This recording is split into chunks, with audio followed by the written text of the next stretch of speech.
Hello everyone and welcome back to my show. I am Aunty Dough, and I'm here to help you with your baking problems. While there is plenty of information on the internet these days, sometimes all that research can take you nowhere. So be sure to comment and send in your questions so we can answer them on this show. Today we'll be focusing on dough mixing. The process of dough mixing takes place when flour and water are mixed until gluten is developed. This leads to the interaction and hydration of gluten-forming proteins in the flour. Dough mixing is important in bread making because it incorporates air, hydrates dry ingredients, evenly distributes all the ingredients, kneads the dough, and develops the gluten.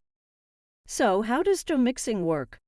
Well, think of it as a reaction between energy and ingredients that produces a dough that is smooth and airy.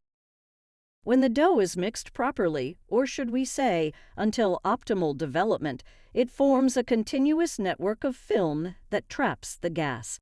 This is necessary for dough to rise both when it proofs and bakes.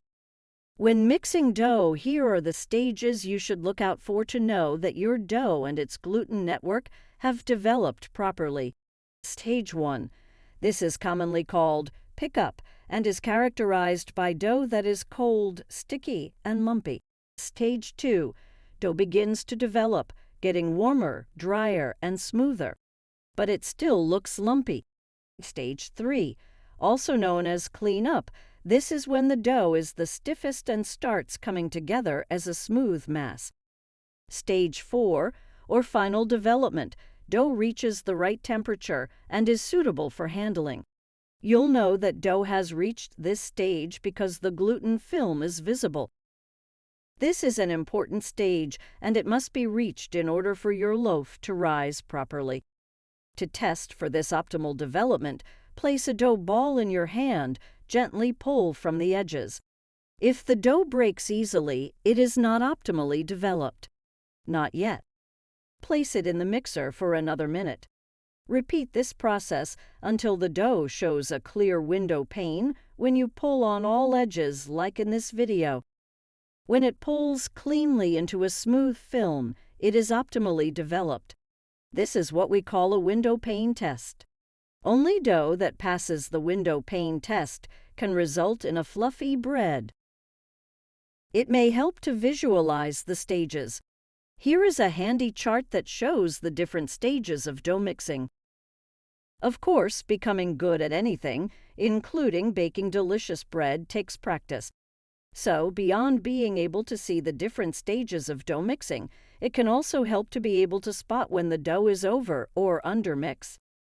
Usually, dough that is undermixed or too cool will be stiff and too elastic. Proof slower, yeast activity is slower at lower temperatures. Not rise. This can lead to bread that has low volume, poor gas retention as final development did not occur, collapsed sidewalls or top, a dense and firm crumb, poor air incorporation, poor symmetry, or corners that are too round. Of course, there are plenty of technical factors that can go into dough mixing, including your dough mixer, water, type of flour, cost of ingredients, and much more. Here are a few tips to help you produce dough that is properly mixed, no matter what you are working with. Want to save on dough mixing time? Then wait to add any fats, salt, or sugar. By doing this, you'll allow the gluten proteins to develop and hydrate quickly, meaning that the cleanup stage will take less time. This is because without these ingredients, there is more friction inside the mixer bowl. Wait for at least 5 minutes before you add in other ingredients other than flour, water, and yeast. Want to be sure your dough is getting to the right temperature during mixing. This all comes down to the heat produced by friction that takes place during mixing. So keep an eye on the temperature of your dough. For best results, your final dough temperature should be between 76 to 82 degrees Fahrenheit or 25 to 28 degrees Celsius. This can be manipulated through using warm or cool water.